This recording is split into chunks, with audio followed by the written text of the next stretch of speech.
दोस्तों, आज के इस वीडियो में बाबा साहब अम्बेडकर की कुछ कही हुई बहुत ही बेहतरीन बातें हैं जो आपका जीवन बदल सकती है।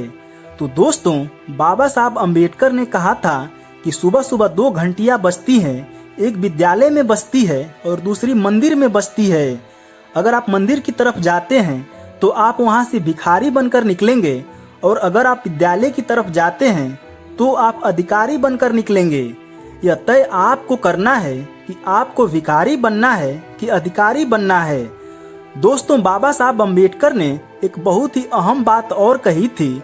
उन्होंने कहा था कि ज्ञानी लोग पुस्तकों की पूजा करते हैं और अज्ञानी लोग पत्थरों की पूजा करते हैं। बाबा साहब अम्बेडकर ने समाज को समझाने के लिए, सुधारने के लिए, एक अच्छे रास्ते पर लाने के लिए कहा था कि राजनीति में हिस्सा न लेने का सबसे बड़ा नुकसान यह है कि अयोग्य व्यक्ति आपके ऊपर शासन करने लगता है।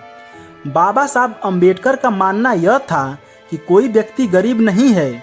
अगर वह व्यक्ति शिक्षा ग्रहण कर लेता है और शिक्षित हो जाता है तो निश्चित रूप से वह कभी गरीब नहीं रहेगा, बस उसे शिक्षा की जरूरत है।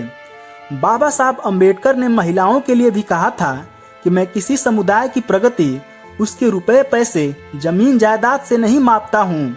मैं उस समाज की प्रगति इससे मापता हूँ कि उस समाज की महिलाएं कितनी प्रगतिशील हैं, कितनी शिक्षित हैं। उचित जाति जनजाति के लोग खुद को जब नीचा समझते थे तो बाबा साहब अम्बेडकर ने उन लोगों को भी कहा, उनका मनोबल बढ़ाने के लिए कहा कि तुम नीच इसलिए हो क्योंकि तुम दूसरे को ऊंचा मानते हो।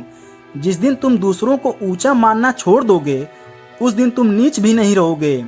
बाबा साहब अपनी पूरी लड़ाई के दौरान, पूरे संघर्ष के दौरान कभी भी लाठी डंडे से लड़ाई नहीं लड़े।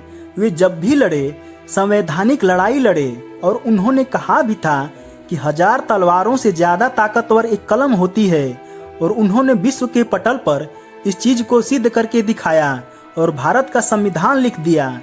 जब बाबा साहब अम्बेडकर ने संविधान लिख करके नेहरू एंड कंपनी को दिया तब बाबा साहब अम्बेडकर ने कहा कि किसी भी देश का संविधान कितना भी मजबूत क्यों न हो, अगर वह गलत हाथों में चला जाएगा तो वह गलत ही साबित होगा। लेकिन किसी देश का संविधान कितना भी कमजोर क्यों न हो, अगर वह सही हाथों में चला जाएगा तो वह सही साबित होगा। देखिए दोस्तों, ये चीज आज सिद्ध हो रही है। जिस तरीके से मनुवादी संविधान का गलत इस्तेमाल करके दलितों का शोषण कर रहे हैं, बाबा साहब का कहा हुआ कथन बिल्कुल सत्य साबित हो रहा है। तो दोस्तों, इस बारे में आप लोगों का क्या विचार है कमेंट करके बताइएगा और वीडियो को लाइक करके चैनल को सब्सक्राइब कर दीजिएगा। वीडियो देखने के लिए आप लोगों का बहुत बहुत धन्यवाद।